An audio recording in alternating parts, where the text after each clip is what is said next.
Sure, so I'll be presenting data from our ongoing study of the chemotherapy-free combination of Ponatinib and Blinatumomab for patients with newly diagnosed Philadelphia chromosome positive ALL.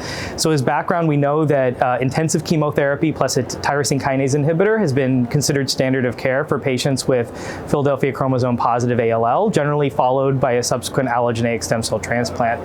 We've shown very encouraging data with hyper-CVAD plus Ponatinib, which is a very potent TKI in this setting, with 5-year survival rate around 75%. Blinatumomab is also very effective in the relapsed refractory setting, and including in pH-positive ALL. And there's encouraging data with dasatinib and blinatumomab as a chemotherapy-free regimen in this setting with a 4-year survival of 78%. So the goal of this study was to evaluate a more potent TKI, Ponatinib, in combination with blinatumomab to see if we can further improve on those outcomes. So the study design is we give 5 cycles of the combination of Ponatinib and blinatumomab, and then we give maintenance Ponatinib for at least 5 years. We've treated 40 patients to date. 96% of patients have achieved a response, 87% achieved a complete molecular response, and 88% achieved MRD negativity by a highly sensitive next-generation sequencing assay.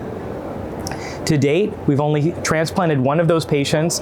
We've only seen 2 relapses so far, and the estimated 2-year event-free survival is 93%, and the 2-year overall survival is 95%. So these compare very favorably with historical data in Philadelphia chromosome-positive ALL. This seems to represent a truly chemotherapy-free regimen for these patients, and also one where I think we can avoid transplant in the vast majority of patients.